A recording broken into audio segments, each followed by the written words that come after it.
어서 오세요. 반갑습니다. 안녕하세요. 저는 회사를 다니고 있는 유부남입니다. 그날도 평소와 다름없이 팀 회식이 끝나고 3, 4, 5 모여서 노래방으로 2차를 갔습니다.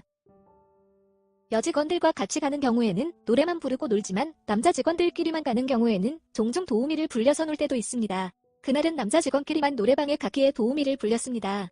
한 10분쯤 저희끼리 놀고 있는데 도우미분들이 오셨습니다. 간단한 술과 안주도 같이 들어왔습니다. 그런데 도우미 중에 낯이 익은 여자가 있었습니다. 화장이 진하고 의상이 평소와 달랐지만 딱 봐도 처제였습니다. 처제도 저라는 것을 인지한 듯 당황해하는 것 같았습니다. 저희들 사이사이로 도우미분들이 앉았고 노래도 부르며 놀기 시작했습니다. 하지만 저는 처제가 있기에 신경도 쓰였고 처제의 행동을 지켜볼 수밖에 없었습니다. 처제가 저희 팀원들과 간단한 스킨십도 하면서 노는 모습이 너무 신경이 쓰였습니다. 결국 집에 일이 있다며 먼저 그 자리를 나와서 집으로 갔습니다. 그리고 아무것도 못 본 것이라고 생각하며 씻고 바로 잠을 잤습니다. 하지만 다음 날도 하루 종일 기분이 찝찝하였고 결국 처제에게 전화를 걸었지만 받지 않았습니다. 며칠을 고민하다가 그 노래방에 혼자 갔고 처제를 지정해서 도우미를 불렸습니다. 방에 들어오던 처제는 놀래서 나가려고 했지만 제가 데리고 들어왔습니다. 이야기를 하려고 왔다고 하였지만 처제는 그냥 가라고만 하였습니다. 약간의 설득 끝에 사정을 쭉 듣게 되었습니다. 명품 및 비트코인을 하느라 대출이 생겼고 도저히 자기 월급으로는 수습이 되지 않아서 저녁 알바 중이라는 것이었습니다. 그러면서 단순히 노래방에서만 도우미 알바를 할 뿐 제가 걱정하는 것처럼 별도로 나가서 하는 위법 행위는 하지 않는다며 믿어달라는 것이었습니다. 게다가 이제 많이 갚았다면서 한 3개월 정도만 더 하면 끝난다면서 비밀을 지켜달라는 것이었습니다. 제가 돈이라도 많으면 다 갚아주고 당장 그만두라고 하고 싶지만 저도 그냥 말단 회사원 신세이인이 도와주지도 못하고 다 갚으면 그만하라고만 이야기만 한 후 집으로 돌아왔습니다. 아내에게만은 이야기할까 하다가 괜히 집안에 분란만 만들 것 같아서 처제의 비밀을 지켜주었습니다. 그렇게 몇 개월이 지났을 무렵 친구 녀석이 장가간다고 모이면서 또 그 노래방에 가게 되었습니다. 그리고 역시나 도우미를 불렸는데 처제가 또 들어오는 것이었습니다. 요번에는 제법 늦은 시간에 들어갔는데 처제는 만취한 상태로 비틀비틀거리면서 들어오는 것이었습니다. 처제를 제 옆에 앉게 하였고 술을 깨게 해주려고 노력하였지만 점점 더 인사불성이 되었고 결국 제가 데리고 노래방에서 나왔습니다. 만취한 처제를 데리고 저희 집이나 처갓집으로 가자니 복장이나 화장이 너무 곤란하였기에 가까운 모텔로 데리고 갔습니다. 간단하게 쪽지를 남기고 모텔방에서 나가려는데 처제가 여자 혼자 이런 곳에 두고 가면 안 된다면서 같이 자고 내일 가자는 것이었습니다. 저 말을 듣는 순간 어찌해야 할지 고민하다가 아내에게는 친구네 집에서 잔다고 거짓말을 하고 소파에 누웠습니다. 처제는 저를 아직도 못 알아보는지 오빠 이리로 와서 같이 자자고 소리를 지르고 떼를 피웠고 늦은 밤에 다른 객실에 민폐를 끼치는 것 같아서 결국 처제 옆에 누웠습니다. 그러기가 무섭게 처제는 입맞춤과 동시에 옷을 벗었고 결국 넘지 말아야 할 선을 넘고 말았습니다. 그 후로 몇 번의 관계를 더 가졌고 다음날 아침에 서로 엄청나게 민망할 줄 알았으나 오히려 너무 아무렇지 않게 모텔에서 나와서 해장을 하였습니다. 처제에게 왜 아직도 그곳에서 알바를 하냐고 물었지만 이제는 그것이 중요한 것이 아니라면서 이제 더 큰 비밀이 생겼으니 서로 조심하면서 비밀을 잘 지켜주자는 것이었습니다. 그 후로 가끔 처제와 밀회를 즐기고 있습니다. 절대로 해서는 안 될 짓인 것은 알고 있지만 저희는 너무 만족하면서 서로 생각날 때마다 먼저 연락을 하고 있습니다. 현재 처제는 노래방에서 알바는 그만두고 낮에 회사만 다니고 있습니다. 그리고 저와 그만 만나려고 다른 남자도 만나보고 남자친구도 만들어봤지만 다 별로였다며 서로 조심히만 만나자고 하였습니다. 저도 사실 거절할 이유가 없습니다. 약간의 양심의 가책만 있을 뿐 만족하는 것 사실입니다. 다만 제가 걱정되는 것은 꼬리가 길면 잡히는 법인데 이렇게 처제와 가깝게 지낸 지도 반년이 넘어가는데 만나는 주기가 점점 더 짧아지고 있으니 이제는 정말 멈춰야 될 것 같은데 어떻게 해야 할지 모르겠습니다. 다음 사연을 시작하겠습니다. 안녕하세요. 저는 서울에서 회사를 다니고 있는 30대 직장인입니다. 최근에 제가 난감한 상황에 놓이게 되어서 사연을 보내게 되었습니다. 살면서 이런 적이 한 번도 없었는데 2번이나 동시에 일어나니 어떻게 해야 할지 막막했습니다. 작년 겨울에 회사 선배의 초대로 놀려가게 되었습니다. 제가 회사에 입사할 때 사수였고 같은 고시원에서 살았던 선배입니다. 그래서 고시원에서 혼자 주말을 보낸다는 것이 얼마나 답답하고 우울한지 너무 잘 알아서 그런지 생일인데도 고시원에 혼자 있으면 더 우울해진다며 초대해 주신 것이었습니다. 회사 동료들이 선배가 부잣집으로 장가를 가서 부러워했지만 막상 선배는 별로 좋은 것도 없다며 항상 힘들어했습니다. 아무튼 선배 집으로 처음 가는 것이기에 머리도 자르고 깔끔한 옷을 챙겨 입고 간단한 선물도 준비해서 갔습니다. 결혼을 하면서 처갓집에서 큰 집을 사주셨다고 이야기를 들었지만 이렇게 큰 집인 줄은 몰랐습니다. 아파트에 복층으로 되어 있었고 정원도 있었습니다. 이런 아파트는 처음 보았습니다. 나중에 들은 이야기지만 결혼 선물로 아파트 말고도 형수님 명의로 건물과 땅도 받았다고 하였습니다. 회사 선배는 상견례 하기 전까지 처갓집이 이렇게까지 큰 부자인 줄은 몰랐다고 하면서 본인도 부자인 것을 알고 나서 처음에는 엄청 좋았는데 막상 살다 보니 좋지만은 않다고 하였습니다. 그러면서 나름의 속사정을 말해주었습니다. 이 큰 집을 사주면서 장인어른의 조건이 있었다고 하였습니다. 결혼 선물은 맞지만 조건을 잘 지켜준다면 더 크고 비싼 집을 선물로 주신다고 하셨답니다. 그 조건은 형수님에게 20대 쌍둥이 여동생이 2명이 있는데 두 처제들이 결혼하기 전까지 같이 데리고 살라는 것이었습니다. 아무래도 요즘 세상의 처녀들이 서울에서 각자 지내는 것이 많이 걱정이 하셨던 것 같았습니다.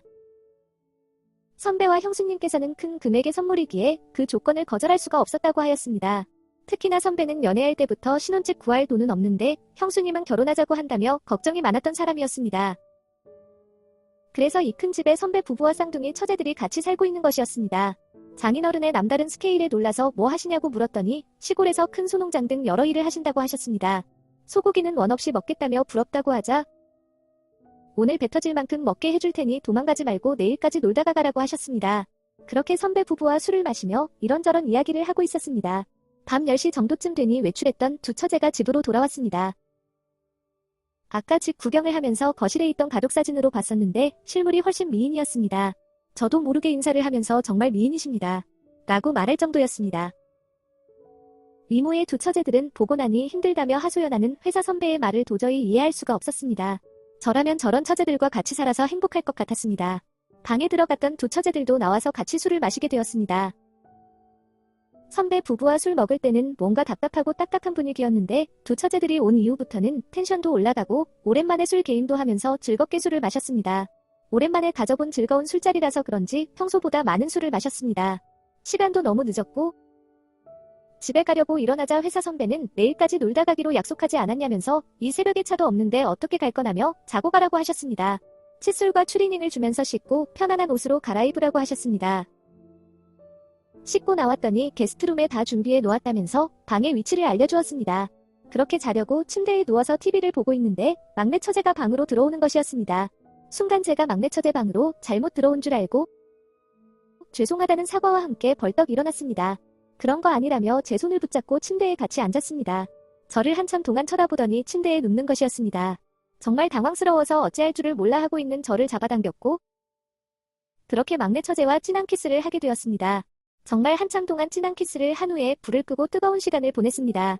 다른 방의 소리에 새어나갈까봐 아주 조심히, 아주 조용히, 아주 천천히 사랑을 나누었습니다.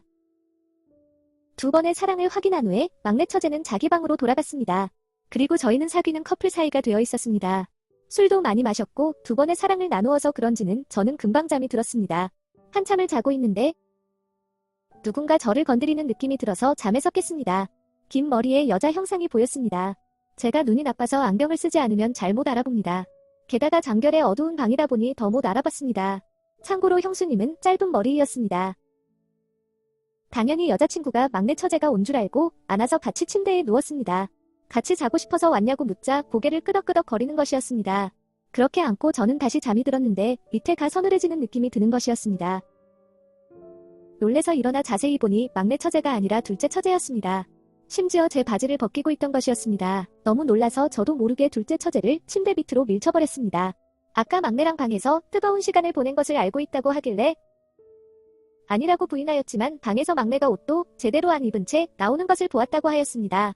막내가 왔다 간 것도 서로 만나보기로 약속한 것도 들었지만 자기도 저한테 마음이 있어서 고민하다가 왔다는 것이었습니다. 살면서 여자에게 고백을 받아본 적도 없고 저를 좋아한다며 이렇게 적극적으로 표현을 받아본 적도 없는데 오늘 처음 본 여자들한테서 동시에 고백을 받으니 어떻게 해야 할지 난감했습니다. 일단 마음은 잘 알았다면서 일단 다음에 만나서 다시 이야기하자고 하였더니 싫다면서 절대 이 방에서 안 나갈 거라고 하였습니다. 자기랑 이야기 끝내지 않고 제가 나가려고 하거나 자기를 내보려고 하면 소리 지를 거라면서 울음장을 놓았습니다. 둘이 앉아서 한참 동안 이야기를 나누었고 저는 일단 알았다며 흥분한 둘째 처제를 달래어서 방으로 돌려보냈습니다. 그렇게 몇 시간 뒤에 아침이 되었고 도대체 하룻밤 사이에 저에게 무슨 일들이 벌어진 건지 머리가 복잡했습니다. 일단 조용히 방을 정리를 하고 그 집에서 나왔습니다. 고시원에 도착해서 쉬고 있는데 선배에게 연락이 왔습니다. 언제 갔냐며 묻길래 아침이 일찍 눈이 떠져서 그냥 왔다고 하였습니다. 그러면서 선배가 두 처제들이 제 연락처를 묻길래 알려주었다고 하였습니다. 나이대도 비슷하니 친구처럼 잘 지내보라고 하더군요. 그날 이후로 두 처제에게 연락이 불이 나게 왔고 서로 모르게 각자 연락을 주고 받았습니다. 그렇게 연락한 지 몇 개월이 지났을 때쯤 막내 처제가 찾아와서는 어떻게 된 거냐고 묻는 것이었습니다. 아직 막내 처제는 그날 있었던 일을 모르는 것 같아서 사실대로 말해주었습니다. 그러면서 저도 막내 처제에게 마음이 있지만 둘째 처제에게 미안해서 솔직하게 말을 못하고 있었다면서 미안하다고 사과도 하였습니다. 그래서 지금까지 자기 고백에 대한 확실한 답변도 없이 시간을 끌어왔냐며 저의 우물쭈물한 행동에 실망했다고 하였습니다. 그러고는 가버렸습니다. 그러고 다음날 선배랑 커피 마시면서 이야기를 들었습니다. 그날 저녁에 저 때문에 집 안이 시끄러웠다고 하였습니다. 저에게는 잘못한 것이 없다면서 그런 일이 있었으면 자기한테 말하지 그랬냐면서 괜찮다고 하였습니다. 그러면서 잘하면 자기랑 동서지간이 될 텐데 잘 부탁한다며 장난을 치셨지만 그날 가버린 이후로 막내 처제와 어떠한 연락도 되지 않아서 초조해져 있었습니다. 아무런 연락도 없이 한 달쯤 지났을 무렵에 퇴근을 하고 고시원 앞에 도착을 하였습니다. 그런데 막내 처제가 고시원 앞에 서 있는 것이었습니다. 너무나 반가워서 표정 관리가 되지 않았습니다. 그렇게 보고 싶었으면 한번 찾아오지 그랬냐면서 자기 보려 올 줄 알았는데 과거의 행적을 보아하니 기다리고 있다가는 평생 안 올 것 같아서 먼저 왔다고 하였습니다. 그러면서 자기도 보고 싶었다면서 저를 안아주었고 그날 이후 저희는 현재까지 잘 만나고 있습니다. 둘째 처제하고는 처음에는 어색했지만 지금은 아무렇지 않게 아주 잘 지내고 있습니다. 그리고 저희가 커플이 된 이후로 가장 좋아하는 사람은 회사 선배입니다. 너무 잘 되었다면서 앞으로 더 잘 지내보자고 하십니다. 회사에는 비밀로 하고 싶었지만 이미 선배가 다 소문을 내었고 좋겠다면서 능력자라며 난리가 났습니다. 다음 주에 선배 부부와 함께 여자친구 부모님께 인사 및 결혼 허락받으려 갑니다. 선배 부부는 결혼하면서 둘째 처제도 데리고 가서 같이 살라는데 설마 그렇게 되지 않겠죠? 오늘의 사연은 여기까지입니다. 구독과 좋아요, 알림 설정 부탁드립니다. 긴 글을 읽어주셔서 감사합니다. 다음 사연을 시작하겠습니다. 안녕하세요. 저는 회사를 다니고 있는 40대 초반 유부녀입니다. 남편은 저와 동갑이고 지인의 소개로 만나서 2년 연애 후에 결혼을 하였습니다. 결혼한 지는 6년 되었습니다. 연애할 때부터 유독 힘이 좋았던 남편이었지만 장거리 주말 연애를 하다 보니 오랜만에 만나서 더 그런 줄 알았습니다. 결혼 4년 차까지는 주말 부부로 지냈기에 남편의 힘과 요구가 가끔은 부담스럽고 힘들긴 했지만 이해할 수 있었습니다. 그리고 한편으로 고맙기도 했습니다.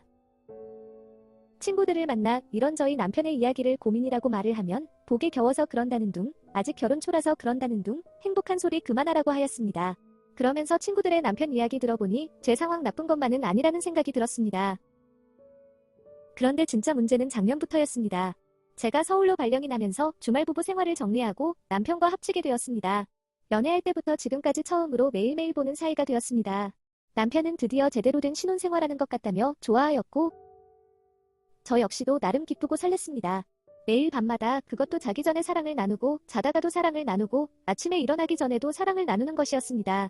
처음같이 지내는 것이니 힘들긴 하였어도 이해할 수 있었습니다. 그런데 한 달이 지나도 두 달이 지나도 남편의 힘은 사그라들지 않았고 가끔 술이라고 먹고 오는 날에는 밤새 사랑을 나누기도 하였습니다. 회사 생활은 물론이고 기본적인 삶조차도 방해받을 정도로 체력적으로 힘들어지기 시작했습니다. 남편에게 사랑 나누는 횟수를 줄이자고 몇 번이나 이야기를 꺼내보았지만 자기는 남들과 다르다면서 그럴 수 없다며 완강히 거부를 하였고 친구들에게 꺼내보았지만 특히나 남편의 나이가 많은 친구들은 남편이 조금만 더 늙으면 알아서 줄어들 테니 사랑을 받을 수 있을 때 받아두라면서 나중에 후회하지 말라고 하였습니다. 그러다 작년 명절에 민망한 사건이 발생했습니다. 당연히 명절이기에 시댁을 갔습니다. 제사도 지내고 명절이라서 음식도 만들고 바쁘고 힘들게 보냈습니다. 그래도 다행인 것이 명절에 모이면 남자 여자 나누어서 따로 자기에 낮에 몸은 힘들어도 밤에는 깨지 않고 푹 잘 수 있습니다. 그런데 그날따라 배탈이 났는지 새벽에 계속 화장실에 다녀왔고 그러다 물을 마시려 나온 남편과 만나게 되었습니다. 남편의 눈빛은 돌변하였습니다. 이때가 기회라는 표정을 지으며 제 상황을 듣지도 않은 채 저를 데리고 나갔습니다. 그리고 저희 차 뒤로 가서 사랑을 나누자는 것이었습니다. 배도 너무 아프고 하루 종일 요리하고 일하다 보니 몸도 너무 힘들다고 하였지만 남편은 이미 이성을 잃은 후였습니다. 제 의사와 관계없이 시댁 마당에서 남편의 사랑을 받고 있었습니다. 그러다 남편의 격한 움직임에 갑자기 저희 차의 경보기 울기 시작했고 곧이어 다른 가족들의 차 경보기도 전부 울기 시작했습니다. 결국 온 가족이 다 나오면서 그 민망한 상황을 걸리고 말았습니다. 심지어 조카들에게도 걸렸습니다. 너무나 민망하고 창피했지만 이미 배탈이 난 저는 너무나 화장실에 가고 싶었습니다. 하지만 그대로 안방으로 들어가서 시어머니께 아무리 신혼이어도 아무리 남편의 요구를 하였어도 명절에 시부모님들과 형제들은 물론이고 조카들까지 있는데 내가 말렸어야 되었다면서 저를 혼내시는 것이었습니다. 너무나 억울하고 속상하고 창피하였지만 혼나는 그 순간에는 배가 너무 아파서 세상이 빙글빙글 돌고 있었습니다. 결국 혼나는 도중에 참지 못하고 화장실을 다녀왔고 그 후로 한참 동안 잔소리를 들었습니다. 남편의 넘쳐나는 힘 때문에 평생 잊고 싶은 명절을 보내고 집으로 왔습니다. 남편은 집에 들어오자마자 며칠 전 밤에 마당에서 다 못한 사랑을 마저 나누자며 저에게 손을 대었고 저는 소리를 지르면서 기겁을 하면서 다른 방으로 도망갔습니다. 그러고는 남편이 너무한 거 아니냐고 따졌습니다. 그 정도 망신을 주었으면 미안해할 줄도 알고 좀 참을 줄도 알아야 되는 거 아니냐면서 이성도 없고 욕구대로만 움직이는 짐승이냐고 그랬습니다. 당분간은 하고 싶지 않으니 알아서 해결하라고 하였습니다. 그리고 각방 쓰겠다고 하였습니다. 남편은 한참 동안 조용하다가 집을 나가는 소리가 들리길래 저도 방문을 열고 나왔습니다. 안방에서 이불 및 제가 필요한 짐들은 챙겨서 작은 방으로 옮겼습니다. 혹시나 하는 두려움에 방문도 잠그고 잠을 잤습니다. 자는 꿈속에도 실행마당 일이 자꾸 나와서 밤새 악몽에 시달렸습니다. 아침에 일어나 보니 남편은 집에 없었고 어제 나간 이후로 안 들어온 것 같았습니다. 걱정은 되지 않았습니다. 오히려 얼굴을 보지 않으니 그나마 살 것 같았습니다.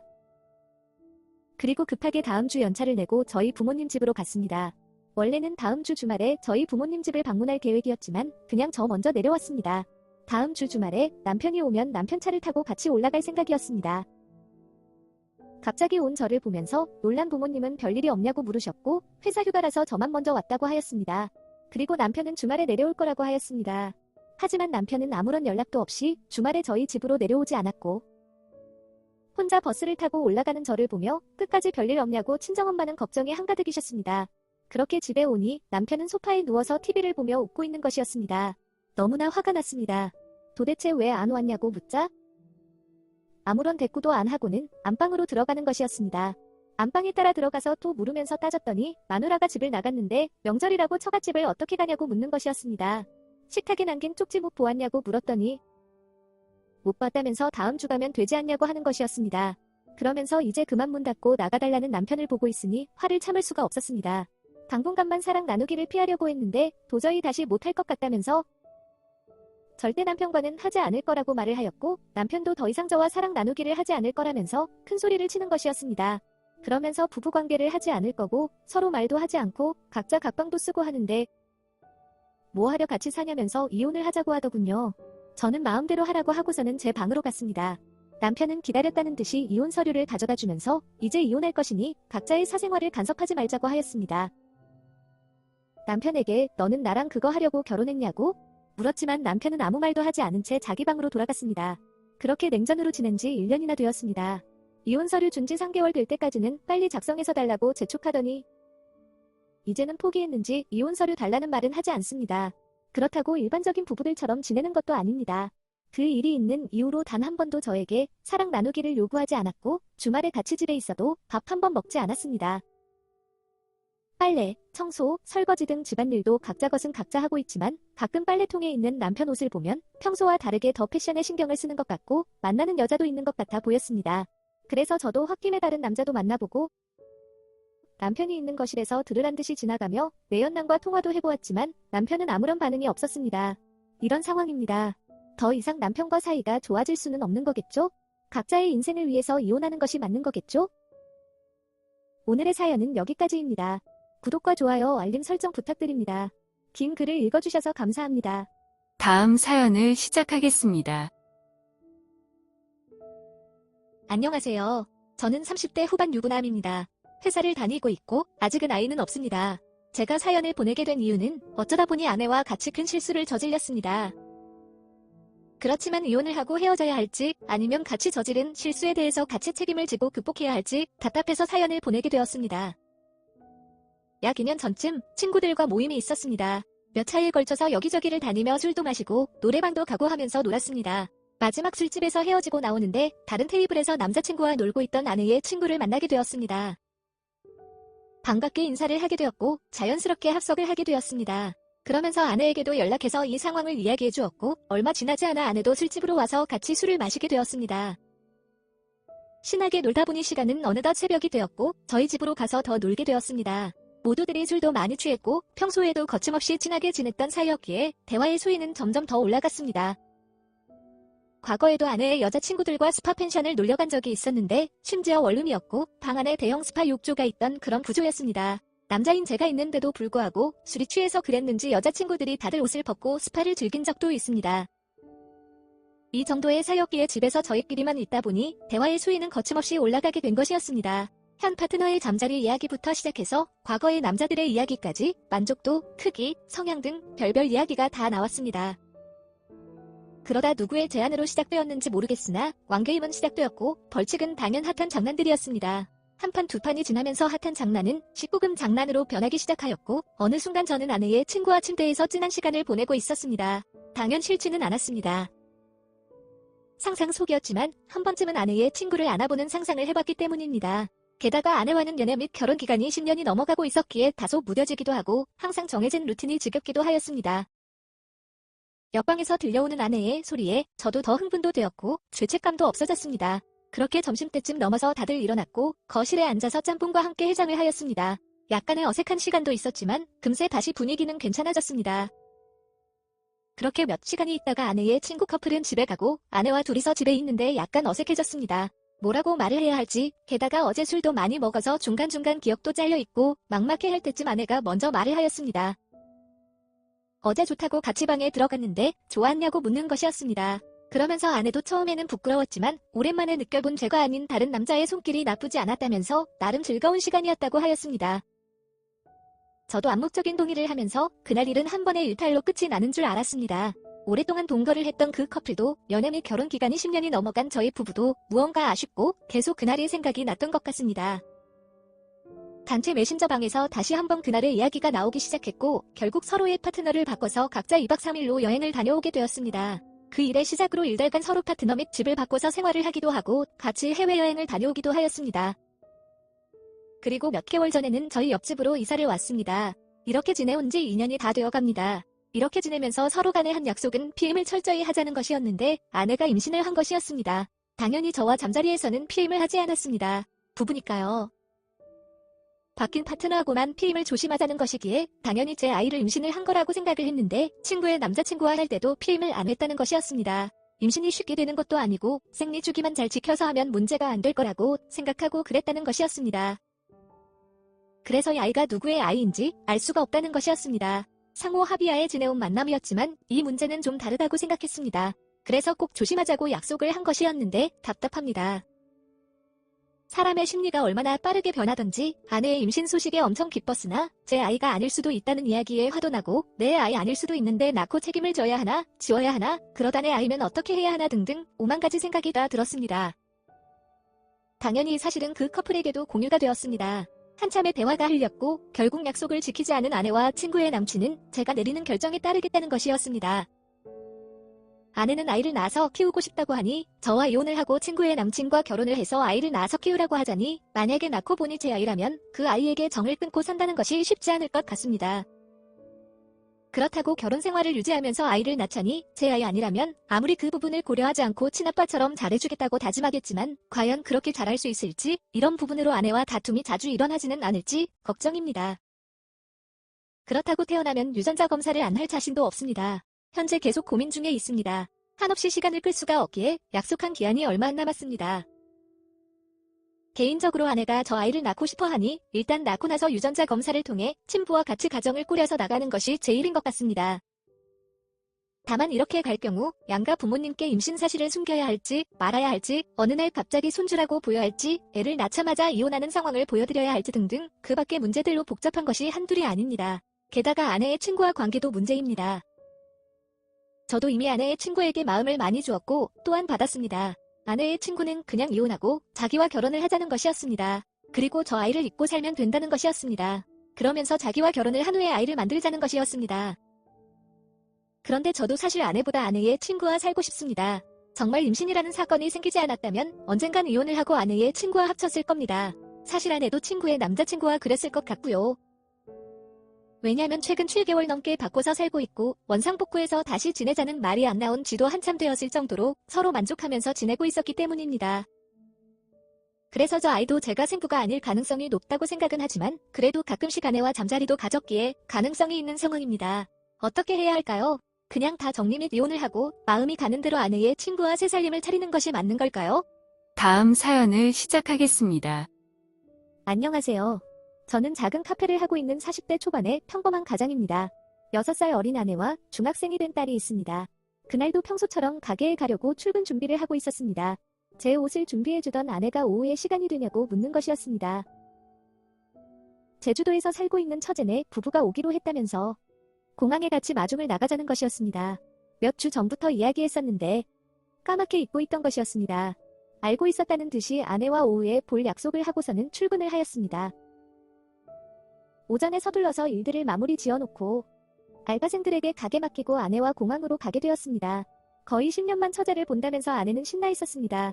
처제와 쌍둥이였던 아내는 둘이서 엄청나게 싸웠다면서도 막상 못 보면 엄청 그리워합니다. 맨날 전화만 하면서 지내다가 오랜만에 보니 신날만도 합니다. 한 2주간 저희 집에서 지내기로 하였는데 이것저것 처제와 하고 싶은 것들을 나열하기 시작했습니다. 그 중에 장인 장모님 묘에 갔다가 펜션으로 여행도 가고 싶다고 하였습니다. 몇 년간 바쁘다는 이유로 여행도 못 갔고 오래간만에 처제도 보는데 여행 가자며 아내의 제안에 힘을 실어주었습니다. 10년 만에 만난 처제는 매일 보는 아내와 여전히 똑같이 생겼습니다. 성격도 취향도 비슷해서 그런지 머리 스타일이며 옷까지 비슷하게 입고 왔습니다. 오랜만에 본 동서도 이제 머리도 희끗희끗하게 올라오는 중년이 되어가고 있었습니다. 아내보다 유독 애교가 많았던 처제는 멀리 뛰어오면서 저에게 안겼고 여전히 형부가 멋지다면서 그 비결 중 동서에게 알려달라면서 칭찬을 하였습니다. 저도 처제에게 고작 3분 차이인데도 아내보다 훨씬 더 젊고 이뻐 보인다고 칭찬을 해주었습니다. 차 안에는 아내와 처제의 수다는 끝이 없었고 집에 그 자매들을 내려주고는 동서와 집 앞 호프집에서 술을 한잔하였습니다. 이런저런 이야기를 나누다가 아내가 제안했던 여행 이야기를 조심스럽게 물어보았고 역시 나 호탕한 성격을 가진 동서는 좋다면서 여행을 가자고 하였습니다. 그날 저녁집에서 여행 관련 이야기를 나누었고 성격이 급한 한국 사람들답게 다음날 저희는 2박 3일로 여행을 떠나게 되었습니다. 장인 장모님 묘에 들려서 인사도 하고 한적한 곳에 있는 펜션으로 가게 되었습니다. 평일에 가서 그런지 손님이 저희밖에 없었습니다. 덕분에 바베큐장에서도 저희만 사용하다 보니 편히 술도 먹고 큰 소리로 떠들면서 즐거운 시간을 보냈습니다. 한참을 먹고 마시다 보니 저는 먼저 술이 오르기 시작했고 조용히 빠져나와 방에 들어가 잠을 잤습니다. 한참을 자고 있는데 아내가 들어오는 것을 느낄 수 있었습니다. 아내는 대충 옷을 벗고 제 옆에 안겨서 누웠습니다. 보통 술을 먹으면 귀찮다면서 잠만 자는 편인데 가끔씩 즐겁게 술을 먹거나 만취를 하는 날이면 그렇게 제 옆구리를 찌르며 잠자리를 요구합니다. 그날도 제 옆에 누워서는 저를 살살 괴롭히는 거였습니다. 술도 먹었고 피곤해서 자는 척하며 반응을 하지 않자 갑자기 바지 안으로 손을 쓱 넣는 것이었습니다. 그렇게 계속된 자극이 되었고 아내와 뜨거운 사랑을 나누기 시작했습니다. 시작하자마자 아내는 격한 반응을 보였고 옆방에 있는 처제네 부부가 들릴까봐 걱정이 되기 시작했습니다. 베개로 막아보았지만 소용이 없었고 결국 아내의 입을 손으로 막고서는 뜨거운 사랑을 나누었습니다. 아내의 격한 반응에 저도 덩달아 격해졌고 평소보다 더 뜨겁고 진한 사랑을 보여주었습니다. 그렇게 시간을 보내고 나니 화장실도 가고 싶고 목도 말라서 방에서 나왔습니다. 그런데 저희 부부의 사랑 나누는 소리를 들은 건지 우연인 건지 모르겠지만 처제네 방에서 뜨거운 소리가 들리고 있었습니다. 잠이 깨서 그런지 답답하고 더웠습니다. 밖에 나가 구름과자와 커피를 마시고 숙소 들어왔습니다. 조용해졌길래 거실에서 TV를 보다가 소파에서 잠이 들었습니다. 다음날 아침에 일어나 보니 동서는 제 눈치를 보면서 아침을 준비하고 있었고 두 자매는 아직 자고 있었습니다. 왜 그러냐고 묻는 제 말에 동서는 아무 일도 없다면서 머쓱하게 웃고 넘기는 것이었습니다. 그 표정과 말투가 찜찜하게 했지만 얼마 지나지 않아 그 이유를 알게 되었습니다. 처제방인 줄 알았던 곳에서 제 아내가 나오는 것이었습니다. 오래간만에 푹 잘 잤다면서 좋았다고 하는 것이었습니다. 어젯밤에 들었던 그 소리는 처제 부부의 사랑 소리가 아니라 제 아내와 동서의 사랑 소리였던 것이었습니다. 그리고 얼마 지나지 않아 제가 자고 있던 방에서는 처제가 나오는 것이었습니다. 그들보다 먼저 잠이 든 저로서는 어떻게 이렇게 되었는지 알 수는 없지만 그들의 대화를 들어보니 두 여자는 술이 떡이 돼서 전혀 기억을 못하는 것 같고 동서는 본인의 실수에 당황해하고 있는 것 같았습니다. 하지만 점심 먹으면서 한두 잔 마시다 보니 언제 그랬냐는 듯이 또 신나게 어울려 놀았습니다. 오늘은 절대 먼저 취하지 않겠다고 다짐을 하였지만 술고래들을 이길 재량이 없었고 역시 나 둘째 날도 저 먼저 잠이 들었습니다. 다음날 아침 일어나 보니 그들은 거실에서 엉켜서 자고 있었고 상황을 보아하나 별다른 사고는 없었던 것 같았습니다. 아침을 챙겨 먹고 퇴실 준비 겸해서 짐을 나르고 있었습니다. 숙소에 처제와 단둘이 있는 상황이 왔습니다. 갑자기 제 옆으로 오더니 첫날 남편이 아니고 형부인 거 다 알고 있다면서 서울 올라가면 개인적으로 술 한 잔 사달라며 귓속말을 하였습니다. 저는 순간 몸이 얼어버렸고 심장을 덜컥 내려앉는 기분이었습니다. 그 귓속말을 남긴 채 아무렇지 않게 웃으면서 짐도 나르며 퇴실 정리를 하는 것이었습니다. 돌아오는 길에 운전하면서 머릿속은 한없이 복잡해지기 시작했습니다. 어떻게 운전을 했는지, 과속 카메라는 안 찍혔는지 아무런 생각들이 안 들 정도로 운전에 집중도 못하고 지난날의 사건에 대한 걱정만 하면서 집에 왔습니다. 다음날 아침 챙겨 될 것들이 많다는 핑계를 대고 일찍 가게로 출근을 하였습니다. 일을 하다 보니 잡생각도 사라지고 마음도 편해지고 있었습니다. 그런데 가게에 처제가 온 것이었습니다. 사진으로 봤는데 실제로 와서 보니 너무 이쁜 카페라면서 말을 걸어오는데 머리가 멍해지면서 식은땀이 났습니다. 들어와서 커피 한잔 하라는 제 말에 처제는 나가서 둘이서 조용히 이야기 좀 하자고 하더군요. 제 차로 가게 되었고 처제는 저한테 왜 이렇게 긴장을 하냐면서 걱정하지 말라고 하였습니다. 일단 출발하라면서 처제가 이끄는 대로 운전을 하였습니다. 약 30분 달려서 도착한 곳은 어느 외진 닭백숙 식당이었습니다. 술 한 잔 사달라고 한 거 기억하냐고 하면서 닭백숙과 동동주를 시켰습니다. 그렇게 별다른 말 없이 동동주와 함께 식사를 하였습니다. 두 주전자쯤 마신 것 같습니다. 술도 오르고 식사도 다 했기에 대리를 불려서 집에 가려고 하는데 처제는 저쪽을 손으로 가리키는 것이었습니다. 그 손 끝에는 무인텔이 있었습니다. 저기에 가고 싶다며 저를 끌고 가기 시작했습니다. 뭔 소리냐며 안 된다고 하였지만 이번에는 제 입을 막으며 빨리 가자고 밀치기 시작했습니다. 그렇게 들어온 무인텔에서 그 밤에 그때처럼 강렬한 시간을 가졌습니다. 이제는 신경 쓸 것이 없다는 것을 알았는지 더 자유로웠습니다. 그렇게 술이 깨야 갈 수 있는다는 명분하에 몇 시간을 더 무인텔에 있었고 그 시간은 짜릿함의 연속이었습니다. 그날은 그렇게 처제와의 불같은 시간을 보내고 집에 들어갔습니다. 어느덧 2주가 지나고 처제네 부부를 공항에 데려다주고 가게로 돌아왔습니다. 처제에게 제주도에 잘 도착했다는 글과 함께 다음에도 둘이서 술 한 잔 꼭 하자고 문자가 와 있었습니다. 물론 자주 보고 살 처제가 아니지만 앞으로 처제를 어떻게 봐야 할지 모르겠습니다. 그 문자가 이 관계를 앞으로도 이어나가자는 의미인 것 같은데 난감합니다. 지난 일은 비밀로 한 채 끝나지 않겠죠? 오늘의 사연은 여기까지입니다. 구독과 좋아요, 알림 설정 부탁드립니다. 긴 글을 읽어주셔서 감사합니다. 구독과 좋아요 꾹꾹 눌러주세요. 꾹꾹. 알림 설정도 꾹꾹 눌러주세요.